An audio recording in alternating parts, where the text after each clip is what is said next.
জয় শ্রীরাম। আজকে আমি অনেক আনন্দ মনে করো, আজকে আমি অনেক খুশি। কেননা কি আজকে আমাদের পশ্চিমবঙ্গতে বিজেপি জিতে গেছে, তার জন্য আজকে আমি পুরো আমার ভিতরে অনেক খুশি।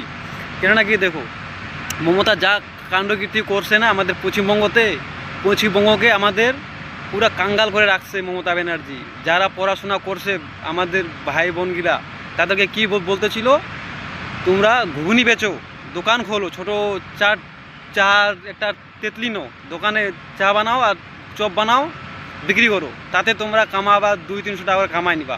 এখন দিদিকে বলতে চাই, তুমি তো দিদির চ্যারেট, তুমি এখন ঘুগনি বেচো রাস্তার মধ্যে দাঁড়িয়ে দাঁড়িয়ে।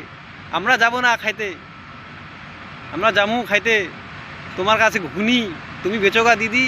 দিদি বাই বাই। দিদি এখন বন্ধুরা জানেন, দিদি এখন পালাচ্ছে বাংলাদেশ, আমাদের পশ্চিমবঙ্গ ছাইরা পালাচ্ছে দিদি বাংলাদেশ। জয় শ্রীরাম।